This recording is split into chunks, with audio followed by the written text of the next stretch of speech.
What's up, guys? Hole here, H Bomb Fitness. Today I want to show you guys um, something I've been experimenting with. Um, it's for me. I think the forearms and the hand muscles, they all originate from the forearm, pretty much.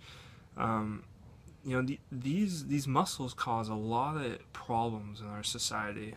And it's not their fault. It's our lifestyles. Typing all day, keyboard. A lot of the things we do involve our hands, which obviously sets us apart from all the other animals in the animal kingdom. Our hands are extremely valuable, and without them, we wouldn't be humans. However, these muscles, they're really hard to really take care of. You can stretch them and do that, but it doesn't really go after it. And it's also extremely hard to massage them, get into the tissue of them, because they get pretty irritated just because there's a lot of nerves in there, blood vessels, and they are small muscles. So it's kind of a tricky situation here because we use them so much, yet we neglect them so much when we're stretching and doing all of our mobility work. So I've kind of figured out a great way to go after them. And once again, it involves a barbell. So this is the setup. Basically, just get a barbell. Pretty simple, okay? And so what you're going to do is you can either kind of lie flat, or for just the video purpose, I'll just kind of show you. So basically, this barbell has this kind of end. This kind of what stops the plates from going that way. And it's just kind of a barrier. So this thing's a little more elevated, the barrier. So what you're going to do is you are just going to lie that barbell right on your forearm. So right now we're on the extensors. So remember, anatomical position here, palm facing up, lateral epicondyle, okay? This is where all the extensors come from, okay? So here, they go here, and if you do stuff with your wrists, you can kind of see these muscles start to move. Okay, so lateral epicondyle, lots of insertions here. Then we have our flexors from our medial epicondyle. Okay, flexors. So you're gonna start on your extensors, because usually this is, for me at least, the tightest. And this is where we're kind of stuck in a lot. We're typing. I play a lot of guitar, so my hands always kind of slightly in extension.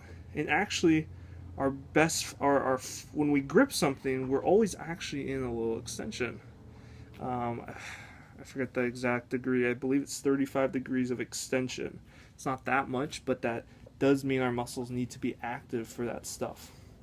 Okay, so here's the deal.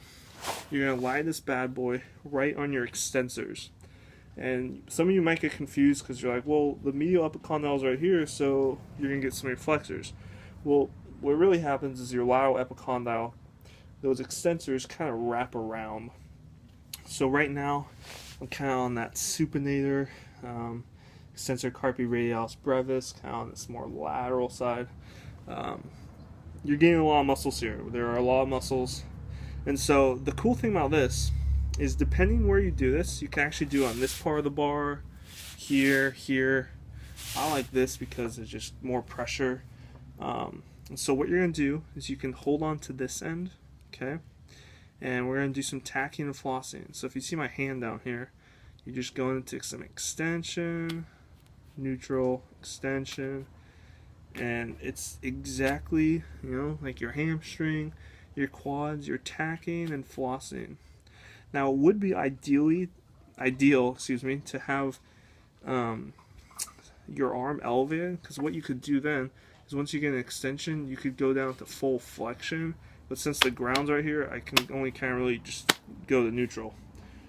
Okay, so there's that technique. Also, kind of just taking up the slack, extremely useful right here. I can just grip up everything. Okay, now the cool one is your wrist does a very interesting thing that it doesn't do anywhere else in the body. It is a pronation supination. like a revolving door. Okay, so you got supination, palm up, pronation, palm down.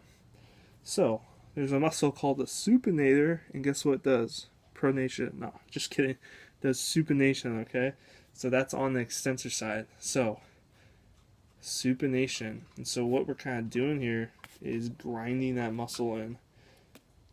And you get these flexors that kind of start to come here. We kind of get them on this side, but not too much. Okay, so we get either supinators, extensors. Remember, you can tag it down. Okay, I'm getting a lot of grip here. I'm actually really surprised. More than like the hamstring one. Okay, grip it, extension, supination, all that stuff, pronation. Okay, so there's that. Now we go to our flexors. Now the flexors are a little trickier, just because, for me at least, it's just mine aren't as developed, which is a bad thing. They should be. The flexors are extremely important. Same thing. So lay that bad boy on. For this, you might need a little more pressure. At least I do. You don't feel it too. You don't feel it as much as the other one. So do that. Kind of same thing. You can kind of do pronation here, but this is a little different. So even get some more leverage, like right here. Actually, I like this have a lot. Once again, you can kind of see my skin. I take up the slack and do that.